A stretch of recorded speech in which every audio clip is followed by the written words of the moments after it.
유쾌한 남자들의 시시콜콜 토크쇼 김프로쇼 지금 시작하겠습니다. 저는 김프로입니다.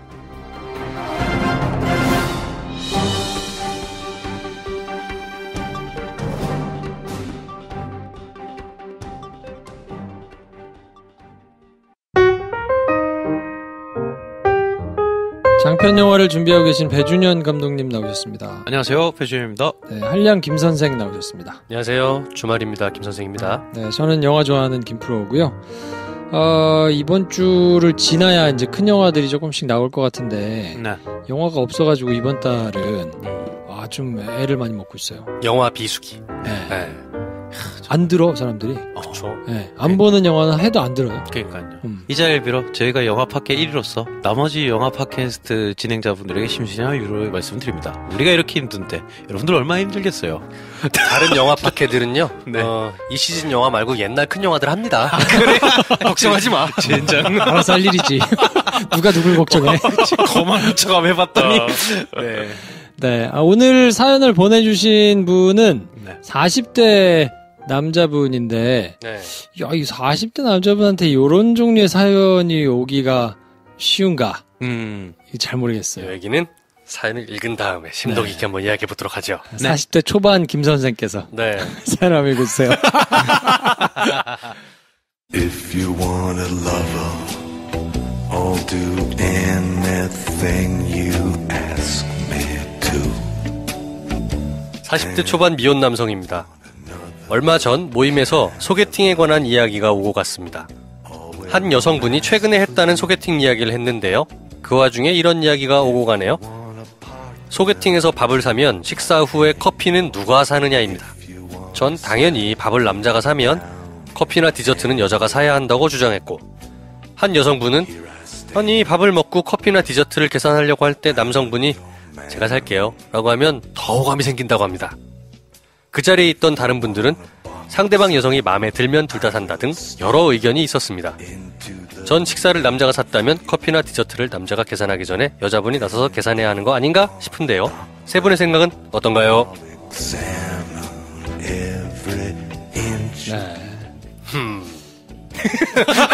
네. 이래서 40대 초반의 미혼이 아니신가? 그러게. 네. 이걸 고민하실 일인가? 이게 고민할 일이야 이게? 뭐라고 대답해야 될지 모르겠네요. 네. 아이 그 둘 다 내면 어때요? 그러니까. 아니 저는 그래요. 둘 다 내면 어때? 둘 다 내면 되지. 나는 그냥 아예 생각할 때 둘 다 내가 낸다고 생각하고 나갑니다. 근데 굳이 막 이거를 자기가 계산한다는 여자분이 계세요. 네, 네. 안 말리지 그러면. 뭐 굳이 그걸 말릴 일은 아니고, 그쵸. 아니 이제 자기가 산다고 해도 괜찮아요, 제가 살게요. 했는데 약간 이제 정색하면서 아니에요. 밥은 남자가 샀으니 커피는 여자가 사야 된다고 얘기를 하시는 분들도 계시거든요. 네. 그럼 거기다가 대고 싸우지는 않아요. 네. 예, 근데 뭐 이걸 그냥 둘 다 산다고 생각하고 나가지. 그쵸. 난 당연히 남자가 이러면 여자가 이래야 된다고 생각하는데 라는 입장의 누군가를 제가 만나잖아요. 그게 여성분이고 내가 굉장히 마음에 든다 하더라도 보류합니다. 당연히 이러면 이래야지라고 생각할수록 그렇지 않을 경우에 공격할 거야. 그러니까 그럼 부딪히게 되잖아요. 아니 그래도 난 예쁘면 그냥. 그런 일로 보류하고 이래. 이 사람도 웃기네. 그걸 상쇄시킬 만큼의 어떤 외모나 네. 매력이 있다면 들리지도 않지 말이 이 사람이 뭐라고 말하는지는. 근데 어쨌든 서둘러 지금 수습하는 경향이 없잖아 있어 보여. 약간 사실상 아무 생각이 없어요. 그걸 보류하는 당신도 약간 남자가 밥이면 여자가 이거지라고 생각하는 사람이랑 뭐가 다릅니까? 그렇지. 그러네요. 꼰대인가? 우리가 꼰대가 됐나요? 둘 다 사도 뭐 상관없는 거 아닌가 이렇게 이제 얘기하는 거는. 아니죠. 아니야. 자기가 사준다 그러면 전 잘 얻어먹기도 해요. 그렇죠. 네. 여자분이 산다 그러면. 네. 뭐, 그리고 나서 그러면 다음에 내가 사겠다라고 하면 되는데 애프터가 없으면 속은 상하지만 돈은 안 쓰게 되는 거 아니야?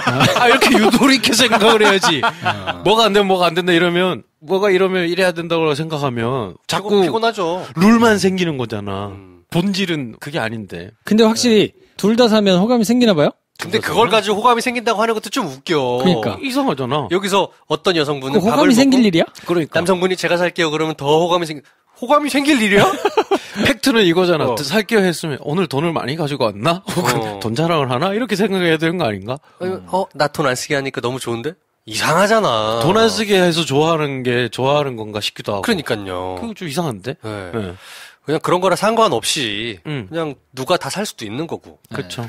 아니면 얻어먹을 수도 있는 거고. 또 이런 분들도 있거든요. 둘 다 사겠다고 하는 남자를 보면 난 자존심이 상한다라고 굉장히 또 싫어하시는 분들도 있어요. 이런 건 또 자존심이 상할 일인가? 왜냐하면 이거 제가 살게요 하면 되잖아. 말을 안 하고 혼자 자존심이 상하면 어떡해. 아니 이게 이 문제가 내가 집을 사면 네가 차를 사라 이런 문제가 아니잖아 지금.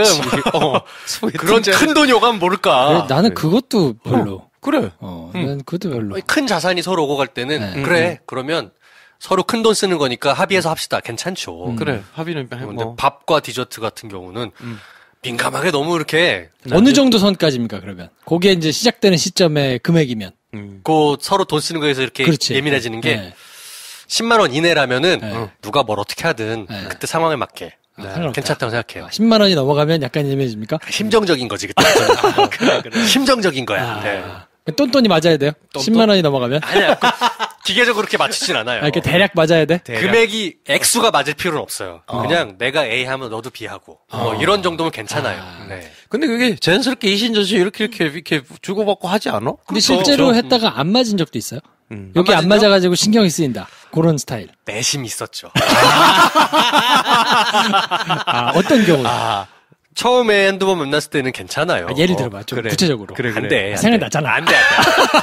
될 수가 없어. 그래? 그럼 안 돼. 듣고 계신가 보다. 듣고 계신가? 듣고 계실 수도 있지. 듣고 계실 수도 있지. 계속 내가 돈을 내는 거야. 그래. 그거는 좀 아무리 그래도 그래. 단돈 1,000원, 5,000원을 쓰더라도 저 사람은 왜 일절 손을 까딱하지 않지? 이런 느낌인 거죠. 그러면 이게 이제 남녀 관계는 약간 조금 특수할 수 있으니까 네. 뭐 그렇다 치더라도 그러면 남자의 경우에도 해당이 되나요? 그럴 수 있죠. 친구 사이에도. 네. 너 새끼야 돈 좀 내 임마. 전 오히려 남자 관계에서 더 해당이 됩니다. 아 그래요? 네. 이렇게 신경 써? 네. 뭐 남자랑 같이 자진하니까. 그런 왜, 거잖아. 잘 수도 있는 거 아니야? 잘 수도 있지. 근데 전 스트레이트이기 때문에. 이 새끼 빌려간가 안 가져. 라고 하던가. 아니면 넌 왜 돈이 없다 그러면 내가 빌려줄게 차라리. 라고 이렇게 얘기를 할 때도 있어요. 오히려 근데 뭐 소개팅 혹은 뭐 호감이 쌓여가고 뭐 이신전심으로 확인해야 되니까. 근데 그리고 남자 관계라면 저도 거질 때 정말 잘 빌붙거든요. 그러면서 알고 있어. 내가 빌붙으면 도와준다는 것을.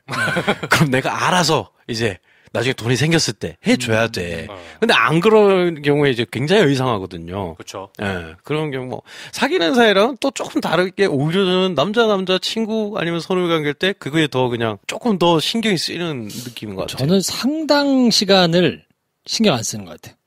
그걸 내가 의지가 있는 게 아니라 상당 시간 동안은 신경 안 쓰고 이제 상당 시간이 소요된 이후에 이렇게 반출을 해봤을 때 좀 심하다 싶으면 그때는 조금 신경이 쓰이는데 그때까지는 별로 신경을 안 써요. 그 상당 시간이 몇 개월인가요? 몇 년인가요? 몇 년까지는 아니고 뭐 한 그래도 한 반년? 뭐 이제 얼마나 자주 만나느냐 뭐 이런 거에 따라 이제 다른데 그렇죠. 뭐 그래도 뭐 한 연 단위까지는 별로 신경 안 쓰는 것 같아요. 얻어먹자. 그렇지. 아직 우리 괜찮아. 그리고 이제 기자로 10년을 살아본 것 때문에 습관이 굳은 것도 있는 것 같아요. 이게 기자들이 합리적인 걸 얘기하고 막 이런 걸 주장을 잘 하니까 실제로 합리적일 것 같잖아. 되게 꼰대거든. 되게 꼰대야. 그래서 이제 그냥 스르륵 배운 게 뭐냐면 나보다 기수가 높거나 기수가 높은 사람 선배들한테 얻어먹고 나보다 기수가 낮은 사람한테 사거든요. 그러니까 그거는 약간 불문율이라 그거가 그대로 그냥 젖어 들어가지고 저보다 나이가 어리거나 뭐 이런 사람들한테는 그냥 무조건 사고 위에 사람들한테 그냥 얻어먹는. 그래서 제가 잘 얻어먹고 있어요. 네. 그러니까 가끔 근데 배 감독이 산다고 할 때가 있어. 그럼 약간 불편해. 그 새끼가 지금 너 왜 그런 짓을 하니?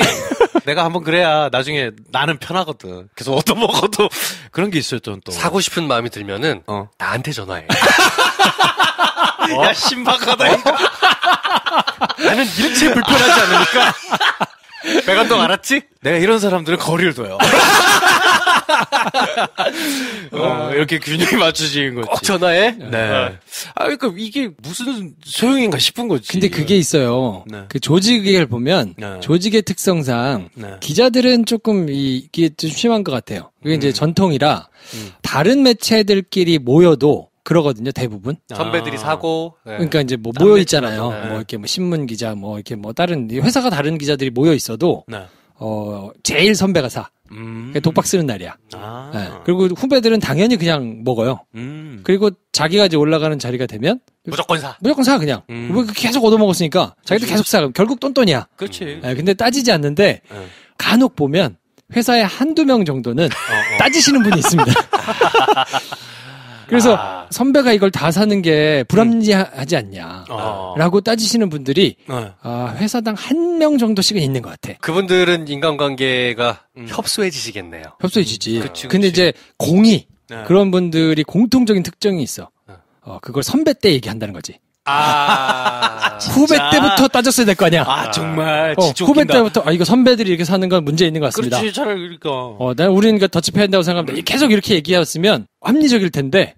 내 선배가 돼서 그러면 내 주머니에서 돈 나갈 때 보니까 이거 뭐 이상하잖아. 선배가 됐을 때 얘기하는 사람들이 대부분이야. 진짜 없어 보인다 진짜. 그게 뭐야? 꼭 있어.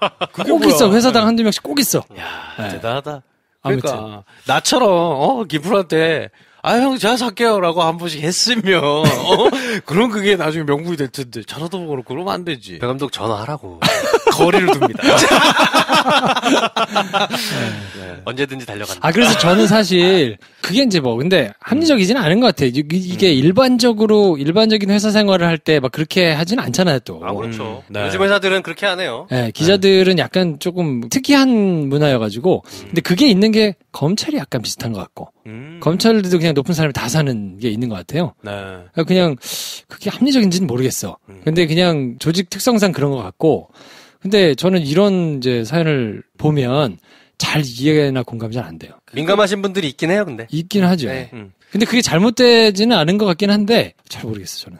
그게 어느 정도 서로가 서로에게 균형을 맞으면 된다는 거 아니야. 근데 그게 매 요소마다 뭘 하면 뭘 해야 된다. 이게 좀 웃긴 거예요. 그러니까 밥 먹고 커피를 안 먹으면 어떡할 건데.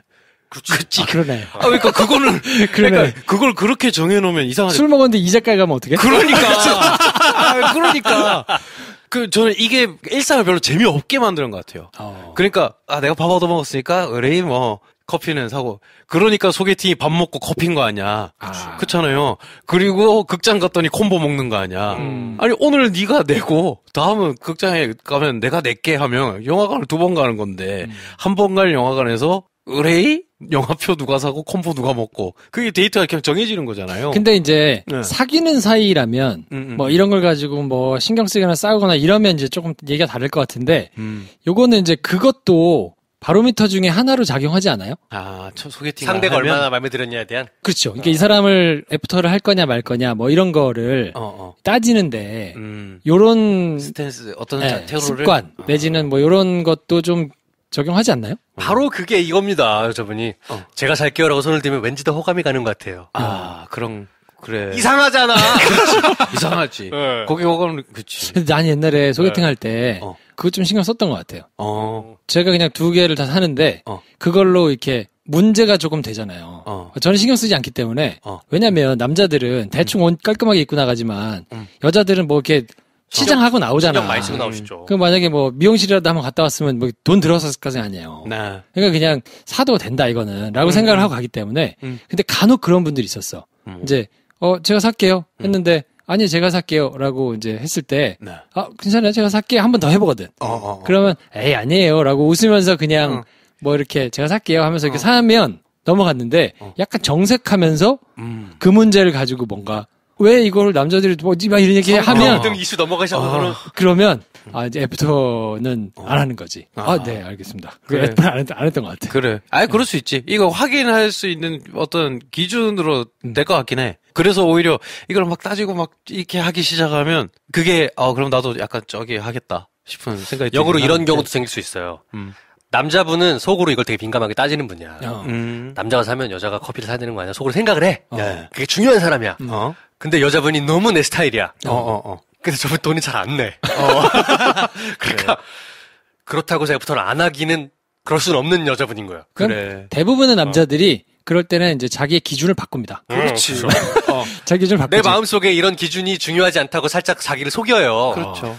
근데 그러고 나서 계속 이제 사귀려고 계속 대시하고 또 5번 보고 영화관 또 가고 이렇게 막 해. 근데 최종적인 예스 사인은 안 왔어 아직. 그래. 그냥 썸만 한 3개월 가는 거야. 그렇지. 내내 내가 돈을 쓰고 있어. 그 사람 속은 썩어 문드러진다. 그렇죠. 그렇지. 그런 남자분들이 있더라고. 아니 그렇게 해가지고 꼬린해가지고 사귀잖아요. 나중에 그게 문제가 돼요. 그렇지. 사귀면 그게 문제가 돼. 내가 얘기를 안 했었는데 막 이러면서 이제 얘기가 문제가 되지. 그런 게 문제였으면 얘기를 했었어야죠. 왜 이렇게 소심하게 인제 얘기 그럼 내가 이렇게 생각하는 게 소심한 거야? 그렇지. 더 이상 못 참겠다. 얘기를 하려고 문제를 제기를 하려고 하면 그 여자분이 뭔가 알아챕니다. 그리고 마지막 소정의 뭔가를 챙기고 끝날 수도 있어요. 그건 뭐 그럴 수 있죠. 본인 선택이었어. 애초에 기준을 바꾸게 누구야? 남자이 나야. 뭐 그랬다면 뭐 온팡 당할 수도 있는 거고. 옛날에 그 생각이 나네. 뭐. 옛날에 그 이제 소개팅을 하는데 썸을 한참 타다가 소개팅녀가 이제 한 달 정도 됐던 것 같아. 이게 썸인지 뭔지 이게 가능성이 있는 것도 같고 아닌 것도 같고 아사모사해. 근데 뮤지컬을 보러 가기로 했어. 근데 뮤지컬이 비싸잖아요. 비싸죠. 그때 뭐 자리가 괜찮아가지고 한 30만 원 했던 것 같아. 2장을 했는데 그때는 조금 아쉽더라. 내가 만약에 안 될 거라면 이거 계속 가야 되냐? 30만 원을 결제하면서 했던 것 같아. 이렇게 계속 가야 되나? 얘기했잖아. 10단이 올라가면 생각된다고. 아니 근데 솔직히 그때 이제 직장생활 막 초년병인데 작지 않은 돈이었어. 30만 원이.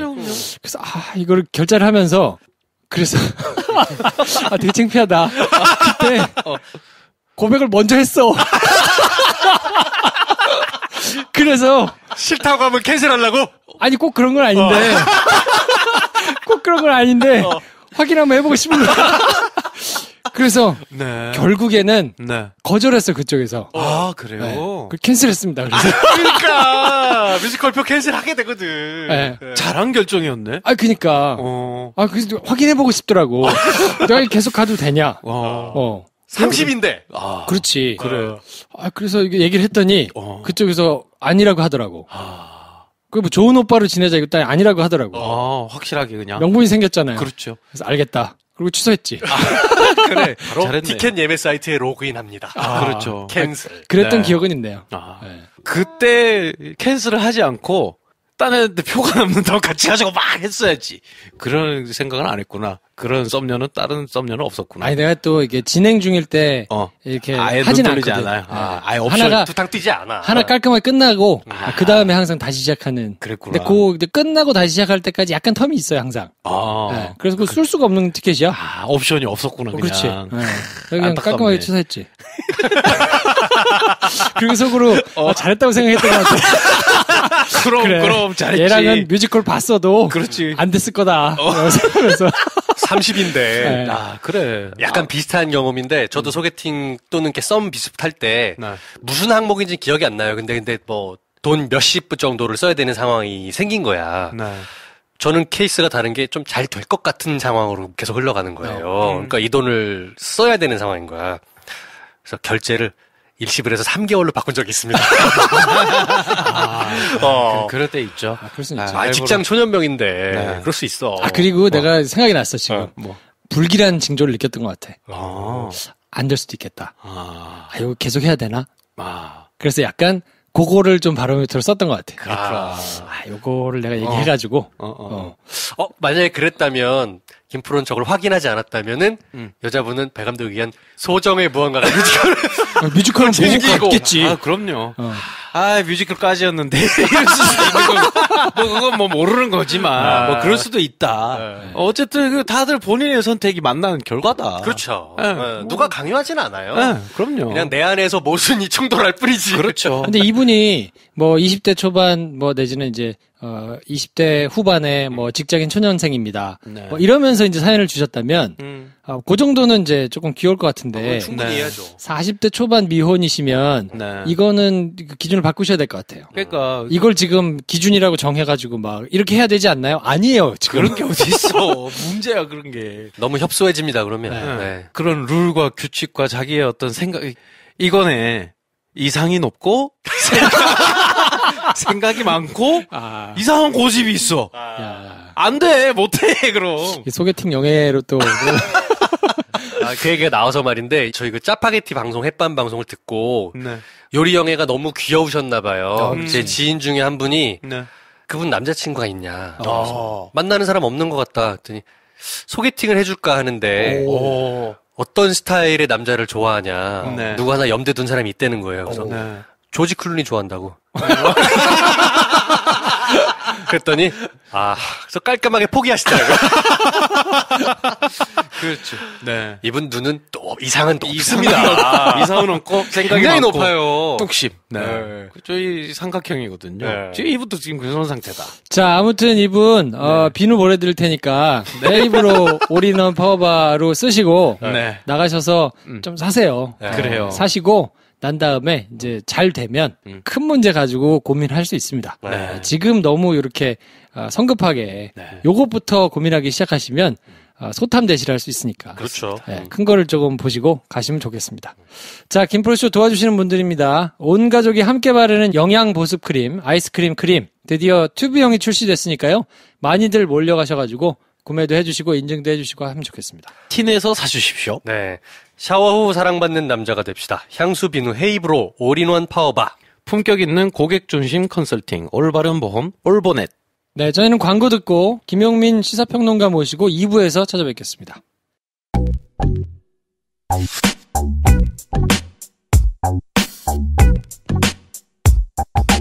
여러분께서는 지금 유쾌한 사람들의 영화 시사 토크쇼 김프로쇼를 듣고 계십니다. 김프로쇼 아직 아이 들어봤니? 저는 배우 진성규입니다. 자, 김프로와 함께하는 시간입니다. 김프로 반갑습니다. 네, 안녕하세요. 김프로입니다. 네, 모처럼 저희가 할렘에서 만났네요. 그렇습니다. 스튜디오에서 만납니다. 아이고, 그동안 따로 녹음을 해가지고 그렇죠. 이걸 합쳐가지고 편집을 했었는데 오늘은 제가 스튜디오로 왔습니다. 너무 소원해지신 거 아닙니까? 아니, 그게 아니라 내가 녹음할 시간에 너무 잘 나가요. 대학 강의를 해야 되니까. 너무 잘 나가. 방송이 몇 개야. 방송이 많은 게 부럽습니까? 부럽진 않은데. 예. 그래도 소홀해진 게 아니죠. 선수가 말이야. 그 방송이 뭔지 잘 알면서. 예. 그리고 이번에 SBS가 선거 방송에서 나름 선전했어요.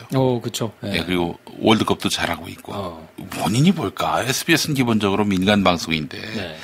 공영 방송과는 달리 민간 방송은 소유주가 있으니까 창의성, 능률성 이건 좀 떨어지지 않겠는가 하는 그런 생각도 들 법도 한데 워낙 KBS, MBC가 그야말로 죽을 많이 썼었죠. 그렇죠. 네. 개판을 많이 쳐가지고 그래서 굉장히 퇴조됐었고 하락했었고 이런 와중에 SBS는 그 빈 공간을 많이 채웠단 말이죠.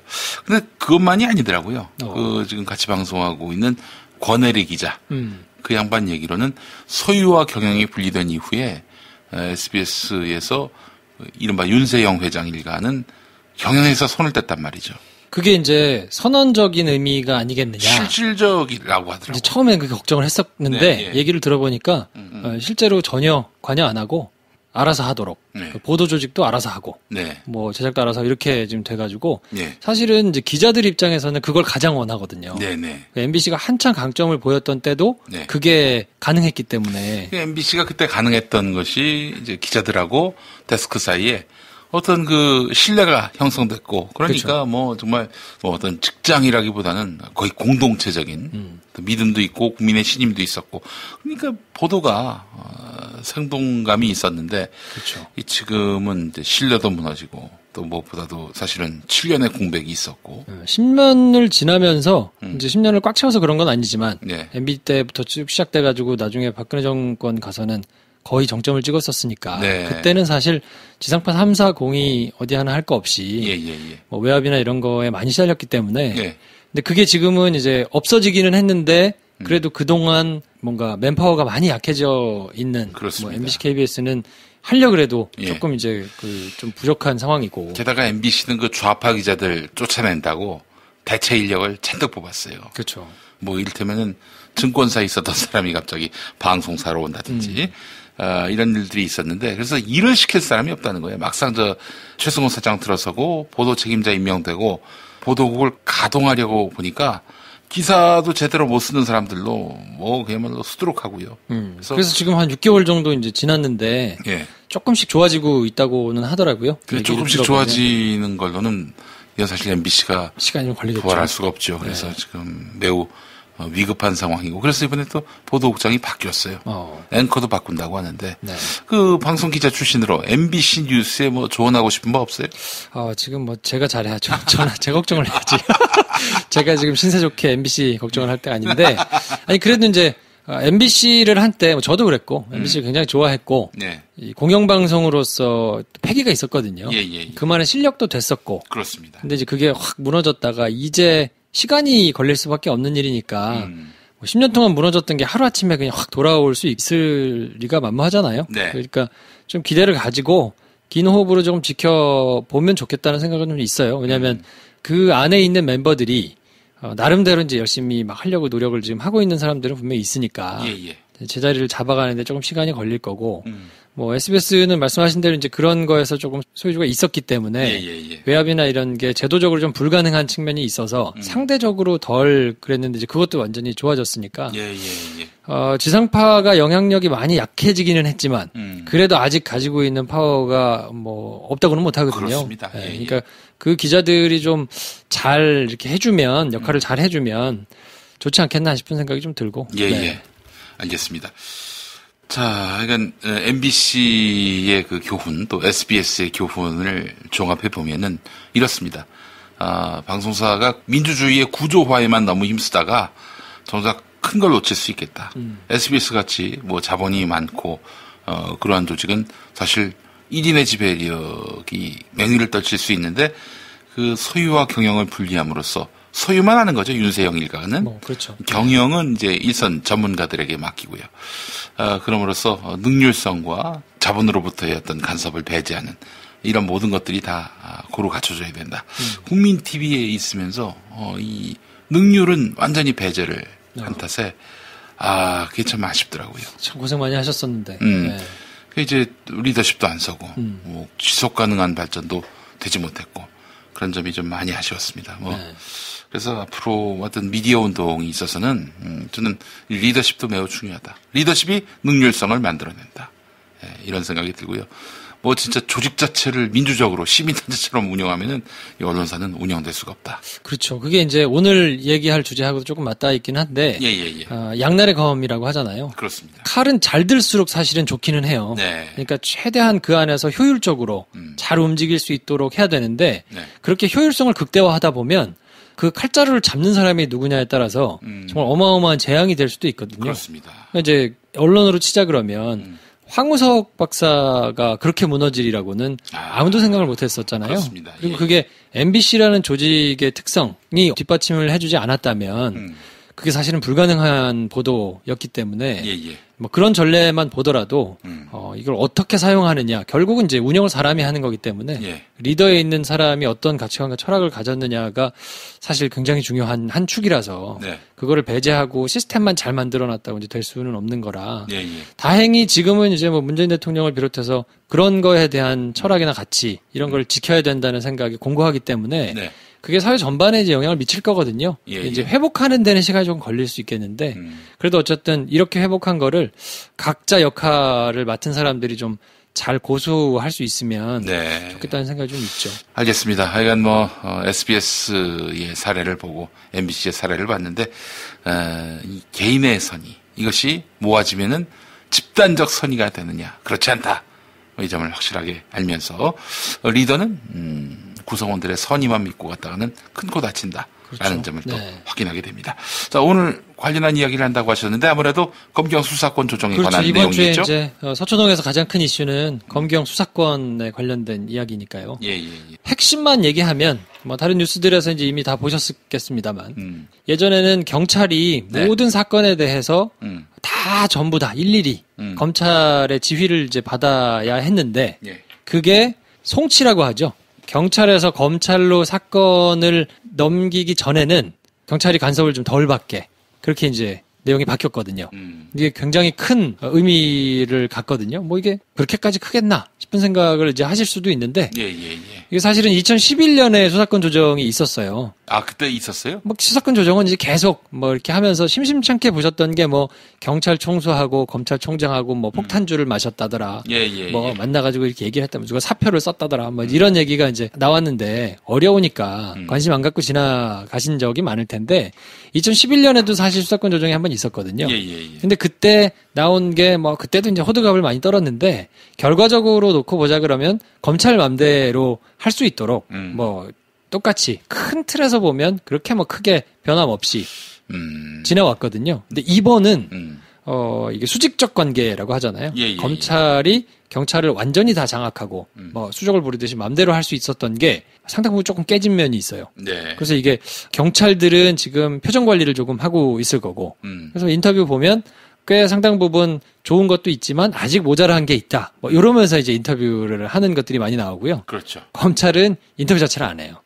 왜냐하면 검찰은 많이 잃었거든요. 네, 그러니까 여기다가 뭐 논평을 하고 할 수가 지금 없는 상황이죠. 그런데 많은 사람들은 검찰이 잃은 것은 없다. 원칙만 바뀌었을 뿐이다. 그러니까 이제 빈틈을 잘 노리고 가면은 뭐 이를테면은 이거 아니에요. 아주 굉장히 특수한 사건의 경우는 검찰의 지휘를 받지만 나머지 일반적인 사건은 경찰이 수사 종결권까지 갖는다. 이런 거 아니에요. 네. 그러니까 그 특수한 사건에 대한 그 결정을 검찰이 내리면 되는 거 아닙니까? 그렇죠. 이제 그 점을 경찰들은 좀 불만스럽게 얘기해요. 그러니까 아직도 검찰이 수사를 자기들이 할 수 있는 부분이 있다. 그리고 사실 보면 구찌가 큰 사건들은 여전히 수사할 수 있거든요. 그러니까 네. 뭐 부패 범죄라든지 뭐 공무원 범죄라든지 경제, 금융 뭐 이런 사건들. 그러니까 커다란 수사, 뭐 들썩들썩 할 만한 알려지면 굉장히 많은 사람들이 관심을 가질 사건 이런 것들은 아직도 여전히 수사를 할 수 있도록 해놨거든요. 예. 그러니까 이거는 좀 문제 있는 거 아니냐. 선거 범죄 이런 것들. 그러니까 이거는 다 뭐 경찰이 가져왔다고 할 수 없다. 맞죠. 근데 저는 이제 조금 다르게 생각하는 부분은 어떤 거냐면 악마는 디테일에 있다고. 사실 구찌가 큰 사건들 말고 그냥 구찌가 크지 않아가지고 뭐 세간에 알려지지도 않고 별로 그렇게 관심을 안 갖는 사이즈의 사건들에서 민원이 빗발치거든요.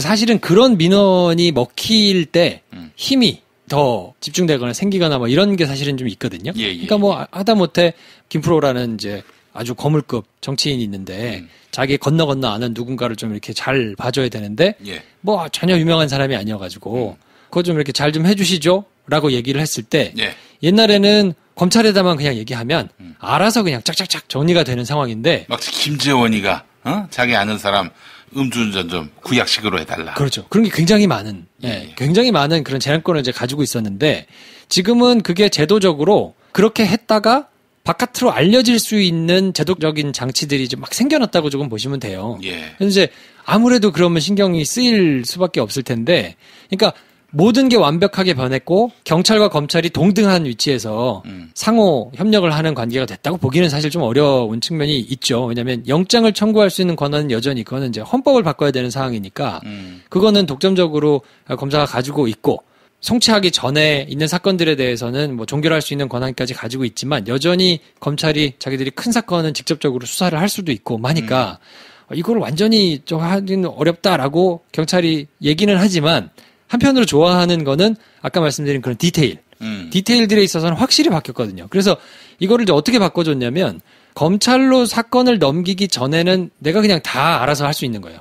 그리고 수사도 이거는 뭐 기소할 필요 없겠다 이렇게 종결할 수 있는 권한까지 다 갖고 있는데 검찰이 봤을 때 요건 조금 말이 안 되는 것 같다. 아니면 경찰이 막 수사를 하다가 이제 뭐 문제가 있다 이러면서 이제 제보가 하거나 뭐 신고를 하거나 막 이렇게 막 난리가 나는 사건들이 또 있을 수 있을 거 아니에요. 그런 사건들에 대해서는 사건 자체를 갖고 오세요. 그래서 가져갈 수도 있고, 뭐 그거에 대해서 지휘를 이제 하거나 확인을 할 수 있는 절차를 또 줬거든요. 그래서 경찰이 마구잡이로 막 할 수 없도록 제도적 장치를 만들기는 했는데, 이렇게 만들어 놓은 거는 예전보다 굉장히 불편해진 거예요.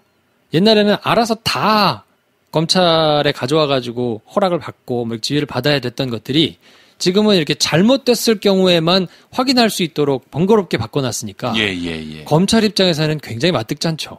그리고 자기들이 가지고 있던 거에 꽤 많은 부분 이게 이제 어떻게 발현될지는 좀 봐야 돼요. 왜냐면 이게 아직 국회에 이제 입법 과정도 남아 있고 이게 이제 최종적으로 어떤 법을 통해서 어떤 제도적 장치로 그리고 거기에 이제 맹점, 사각지대 이런 게 또 있을 거거든요. 그런 게 이제 잘 안착돼가지고 어떻게 모양이 바뀔 것인가는 몇 년을 두고 이제 또 정착될 때까지 좀 기다려야 될 텐데 지금 바뀐 내용만 본다 그러면 확실히 2011년에 수사권 조정 있었을 때보다는 현실적으로 많은 부분이 경찰이 조금 권한을 가질 수 있게 됐다라고 평가할 수는 있습니다. 뭐 이명박 박근혜 때 무슨 뭐 개혁 조치 그거 어떻게 믿습니까? 하나도 믿을 게 없어요. 네. 그러니까 지금의 검경 수사권 조정 문제는 검찰을 이대로 둬서는 안 되겠다라는 강력한 개혁 의지 이걸 통해서 나온 거기 때문에 정말 검찰이 뒤에 가서 웃는 그런 내용의 개혁안이 아니겠다 하는 생각이 또 듣다 보니까 들었어요. 그렇죠. 저는 검경 수사권 조정의 핵심은 이거라고 봅니다. 이거에 대한 답이 어떻게 나오느냐에 따라서 저는 뭐 이 개혁안이 실질적인지 아니면 그냥 허구일 뿐인지가 드러난다고 보는데 만약에 김용민 검사가 비리를 저질렀어요. 경찰에 포착이 됩니다. 그러면은 김용민 검사를 경찰이 직권으로 검찰의 갖은 방해 공작에도 불구하고 법정에 세울 수 있습니까? 이번 개혁안으로. 수는 많이 늘었어요. 예전에보다. 왜냐하면 예전에는 그런 비리 단서를 포착했어도 네. 수사를 하는 단계 처음부터 수사가 망가질 수 있는 여지가 너무 많았거든요. 검찰이 이제 그렇죠. 수사 지휘를 한다는 명목으로 야 씨발 왜 건드리냐 그 사건 그냥 둬라. 그렇죠. 이렇게 나온다. 그러니까 수사 지휘를 첫 단계부터 끝 단계까지 다 해야 되니까 그 얘긴즉슨 지휘를 받는 시간 동안에 시간 끌기를 할 수 있거든요. 뭐 지휘를 한다는 명목으로 뭐 이거 다시 해보세요. 뭐 보고를 다시 하세요. 이러면서 시간을 벌어주면 그 사이에 뭔가 이렇게 뭐 증거를 감추거나 뭐 말을 맞추거나 뭐 이럴 수 있는 그리고 검찰 내부에서 커지지 않게 조치를 하거나 뭐 혹은 윗선을 통해 가지고 뭐 이렇게 경찰 지휘가 내려가거나 이런 것들이 이제 자기들이 뭔가 그걸 미리 알아야 그리고 시간을 많이 벌 수 있어야 그런 걸 조치하려고 그래도 할 수 있을 거잖아요. 근데 사실 마음 먹고 경찰이 이거 뭐 김용민 검사 혹은 김프로 검사가 이거 잘못한 정황이 포착됐다. 예. 그러면 잠행을 하는 거죠. 잠행을 했는데 영장을 청구하는 단계에서는 예. 어쨌든 영장 청구를 검사가 할 수밖에 없기 때문에 갖고 오기는 와야 되는데 그 전에 이제 갖고 올 때까지 사람들을 불러가지고 뭐 자료조사를 한다거나 뭐 이런 것들이 안 걸릴 수 있으니까 여태까지 검찰이 지금 예전에는 김프로 검사의 문제가 있는 거를 경찰이 포착해가지고 수사가 들어갔다 그러면 바로 알 수 있거든요. 그래가지고 그게 영장이 청구될 때까지 뭐 일주일이 걸린다. 그러면 그 기간이 지금은 경찰이 이걸 알고 있습니다라고 하는 시간부터 영장 청구할 때까지 한 3일 정도를 잠행을 하고 한 이틀 정도만 영장 청구할 때까지 시간이 생긴다거나 이렇게 줄어들 수 있거든요.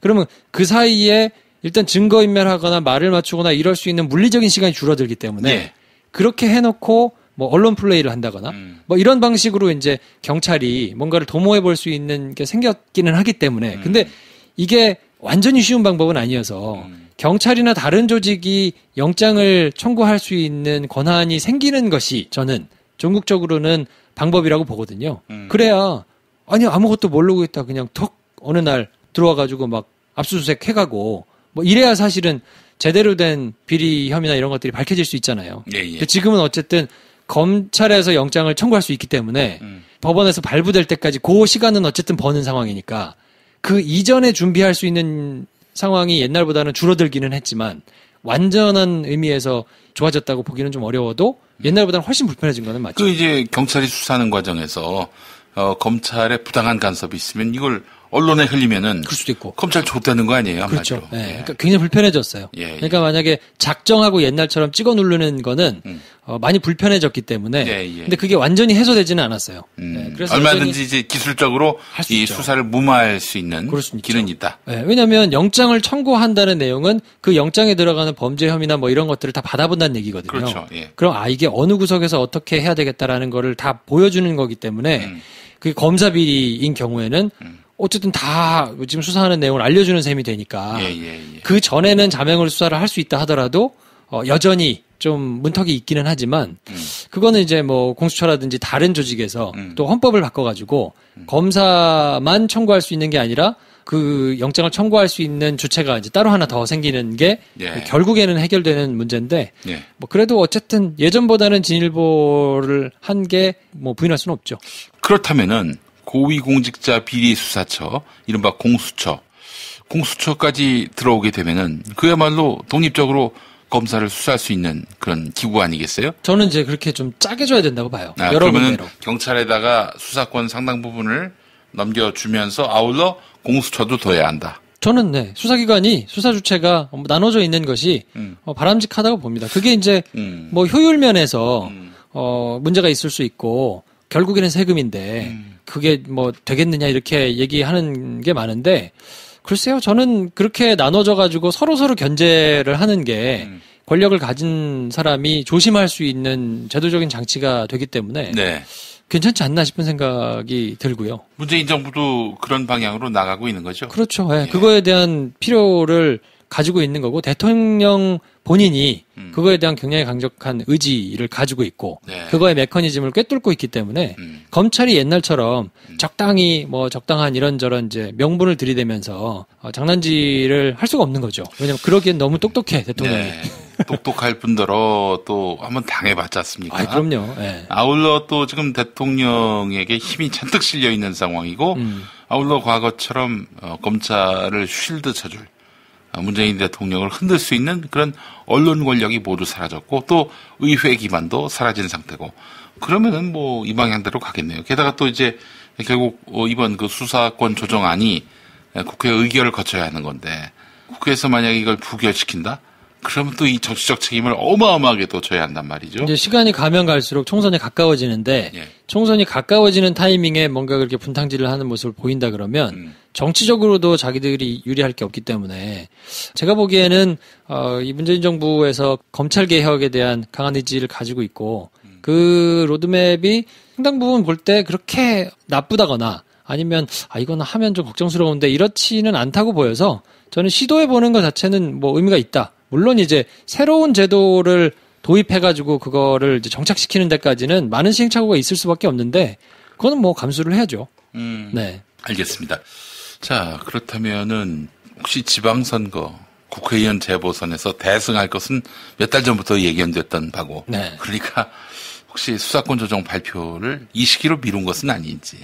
아무래도 이제 좀 민감한 부분들이 좀 있을 테니까 여러 가지 정무적으로 판단을 안 했다고 보기는 어려울 거예요. 그리고 이제 그런 정무적인 판단을 당연히 해야 하고요. 왜냐하면 여태까지 경찰과 검찰, 특히나 이제 검찰이 자기의 가진 권력을 지켜왔던 방법들을 보면 언론을 통해서 다른 여러 이제 루트들을 통해 가지고 그럴싸한 명분들을 대고 근데 그 명분이 틀린 거는 또 아니거든요.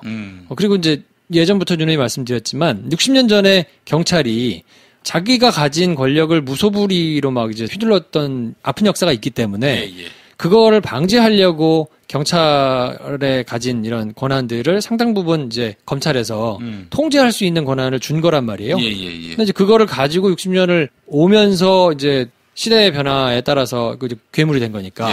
그럼 다시 이거는 어느 정도 조정을 해야 될 필요가 있는데 예전에 그런 예를 들면서 인권이라든지 뭐 이런 거에 되게 청부수사, 대표적인 게 이제 청부수사예요. 그렇습니다. 그러니까 이제 지금도 사실은 보면 없다고 못 하거든요. 무조건 경찰 편만 들을 수 없는 게 그러니까 쉽게 생각하면 이런 거예요. 뭐 서울중앙지법에 경기도 이런 데서 수사 내용이 이제 올라오거나 뭐 이게 무슨 내용이지? 알고 보면 이제 이렇게 자기가 잘 아는 경찰 뭐 이런 사람 통해 가지고 이렇게 한 청부수사 이런 것들이 이제 실제로 가능할 수도 있거든요. 그런 권한이 많이 주어지면. 그러니까 그거를 적절히 검찰 단계에서 통제할 수 있는 이런 시스템은 필요한데 그렇다고 해서 그 부작용 때문에 우리가 모든 권력을 지금처럼 다 계속 가지고 가야 된다라는 거는 말이 안 되는 거고 지난 10년 동안 그게 가지는 부작용을 너무 많이 봤기 때문에 지금은 사실 검찰이 할 말이 없는 거죠. 그러니까 인터뷰를 안 하는 것도 할 말이 없어서 사실은 그런 면이 크거든요. 자기들이 그렇게 뺏겨도 지금 상황에서는 어쩔 수 없다. 그리고 그게 대세다라는 거를 알고 있기 때문에 검찰에서 최대한 뭐랄까 불만을 표시할 수 있는 방법 그리고 어필할 수 있는 거는 딱 하나밖에 없거든요. 적폐수사. 그러니까 검찰이 적폐수사를 지금 열심히 하지 않냐. 그리고 검찰이 이렇게 효율적으로 빨리빨리 의지를 가지고 수사를 잘 해서 적폐 세력들을 도려내는 것들이 이런 순기능이 있지 않냐. 그런데 이거를 만약에 제도적으로 한다고 효율성을 떨어뜨려가지고 적폐수사가 망가지면 그럼 어떡할 거냐? 라는 걸로 어필할 수밖에 없거든요. 근데 뭐 그걸로 해서 이제 속을 정도는 넘어갔기 때문에. 그렇죠. 국민들이 이미 뭐 신뢰를 다 잃었기 때문에. 그렇죠. 네. 그래서 이제 공조도 하지 않아요. 네. 그게 먹히지 않을 거라는 거는 이제 알고 있지만 어쨌든 뭐 검찰 입장에서는 좀 아파하는 것 같은 느낌은 조금 있기는 합니다. 네. 뭐 자업자득이죠. 네. 근데 경찰에 힘이 실리게 됐는데 이 경찰을 믿을 수 있습니까? 저는 검찰도 경찰도 별로 그렇게 한쪽 기관이 절대적으로 옳다라고 믿지 않아요. 왜냐하면 이제 경찰도 출입했었고 검찰도 출입했는데 검사 비리도 경찰 비리도 둘 다 여러 차례 이제 취재를 하면서 느낀 게 권력을 쥐고 있다는 사람이 철학이 제대로 서 있지 않으면 그 힘의 크기에 따라서 자기가 막 힘을 남용하는 건 어쩔 수 없는 인간의 본성인 것 같거든요. 예. 근데 경찰은 조금 이제 우려가 되는 부분은 뭐냐면 검찰에 비해서 굉장히 적은 권한을 가지고 있고 그리고 이제 사회적인 이런 뭐 대우나 이런 거를 보더라도 급이라든지 뭐 이런 것도 굉장히 낮잖아요. 검사에 비해서. 그러니까 이제 가질 수 있는 파워가 검사하고 이렇게 1대1로 비교하면 훨씬 적지만 숫자나 조직면으로 치면 경찰은 2만 명 가까이 되거든요. 검찰 조직은 다 해서 한 2,000명 정도 돼요. 그러니까 한 10배 가까이 큰 그리고 민생과 실질적으로 이렇게 접해 있는 뭐 당장 교통사고가 나거나 당장 무슨 뭐 이렇게 싸움 나가지고 가도 지구대로 가잖아요. 검찰청으로 가지는 않으니까. 그러니까 그런 데서 만약에 제대로 된 법 집행이 이루어지지 않고 거기서 돈을 가지고 힘을 가진 사람들이 이렇게 적당히 친한 사람하고 짜웅해가지고 할 수 있는 게 만약에 된다 그러면 이건 사실 재앙에 가깝거든요. 그리고 그 피해는 실질적으로 서민들, 없는 사람들이 직접적으로 맞닥뜨릴 수 있기 때문에 이거를 제도적으로 어떻게 잘 마련할 것이냐, 방지책을 잘 마련할 것이냐, 이거는 사실 굉장히 중요한 내용이기는 해서 그냥 무조건 경찰한테 검찰이 미우니까 모든 힘을 다 떼다 주는 게 맞다고만 보기는 사실 어려운 측면이 있죠. 자, 근데 말이죠, 국민들이 이제 검찰이 모든 수사권을 쥐고 있는 것, 문제가 있다라고 공감했기 때문에 그 문제 인식을 가진 문재인 대통령을 선출했고 또 이번 지방선거 국회의원 재보선에서 더불어민주당에게 힘을 실어주는 셈이 됐는데, 네. 자, 판사들. 사실 이번에 그 재판 거래 의혹 관련해서 모든 게 다 사실로 드러나도 이것을 최종적으로 심판할 수 있는 곳은 또 대법원이란 말이죠. 그렇죠. 법관의 비리도 법관이 판단해야 하는 이런 구조에 대해서 국민들이 굉장히 문제시하고 있습니다. 근데 역사를 통틀어서 법원을 심판할 수 있는 별도의 법정, 이건 없잖아요. 그게 사실 뭐 지금 있는 시스템 상에서는 불가능하죠. 예. 뭐 대안이 없을까요?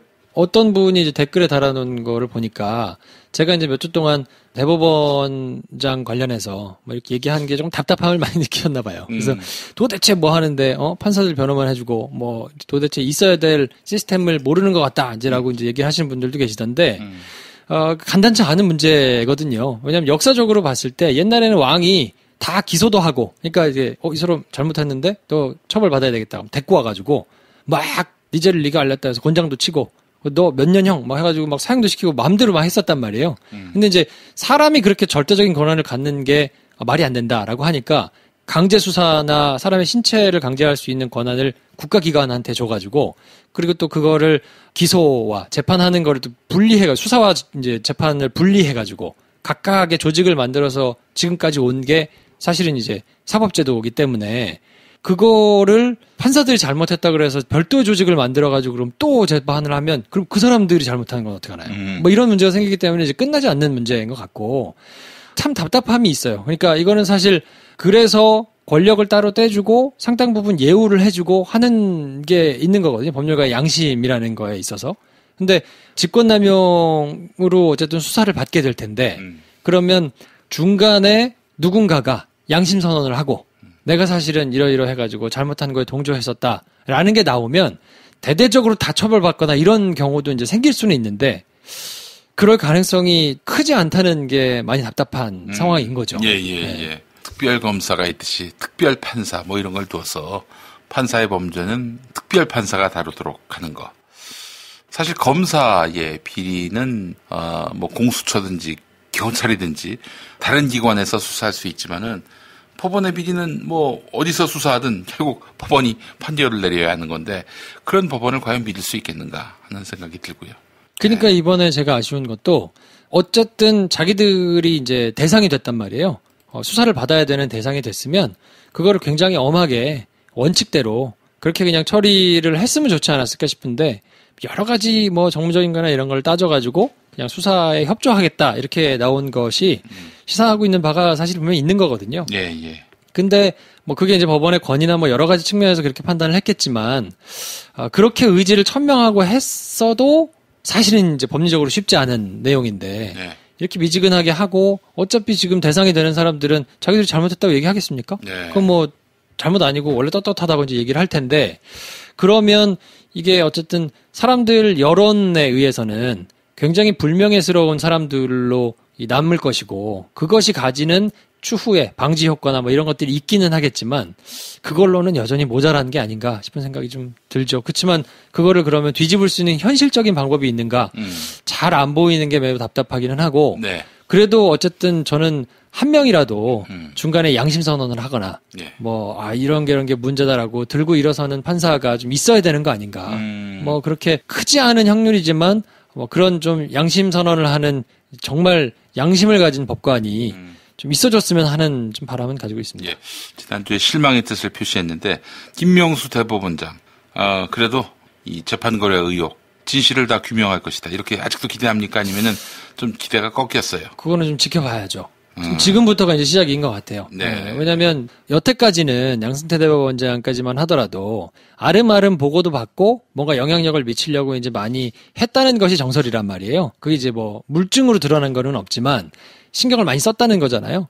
근데 지금은 개별 판사들이 재판하고 하는 데 있어서 대법원에서 개입을 안 하겠다. 그리고 영향을 미치지 않겠다라고 선언하고 실제로 이제 그렇게 노력을 하고 있는데 그것이 이제 어떻게 보면 좋은 거기는 하지만 뒤집어서 얘기하면 그 판사가 어떻게 생각하느냐에 따라 가지고 아무것도 못하는 상황이 될 수도 있으니까 지금부터 이제 수사가 진행이 되고 수사가 진행이 되는 거를 법원에서 얼마나 제대로 처리를 할 것이며 그게 이제 개별 판사들한테 갔을 때 의지를 가지고 이 판사들이 막 재판을 하고 하는 것들이 이제 우리나라 사법부의 수준을 보여주겠죠. 그러니까 수사 단계에서는 어쨌든 검찰은 최대한 조금 나이스하게 하기는 하겠지만 수사를 그냥 대충 하지는 않을 거거든요. 근데 그 수사가 된 내용이 법원에 넘어갔을 때 판사들이 그걸 얼마나 위중하게 보고 엄격하게 대하느냐는 그때부터 판단을 할 수 있는 것 같아요. 왜냐하면 지금 단계에서는 이제 검찰이 뭔가를 해야 되는 상황이니까 그렇게 보고 있습니다. 예, 알겠습니다. 참 아무리 제도를 많이 바꿔도 사람이 생각을 바꾸지 않으면 이건 뭐 불가능하다. 그럼요. 비리의 요요 현상이 발생한다. 네. 제도만으로 모든 게 다 바뀐다는 생각은 미몽에 그칠 수밖에 없는 것이니 우리 시민이 끊임없이 감독하고 또 견제하는 역할을 잊지 말아야 하겠습니다. 네. 자, 김프로 수고하셨습니다. 네, 다음 주에 뵙겠습니다.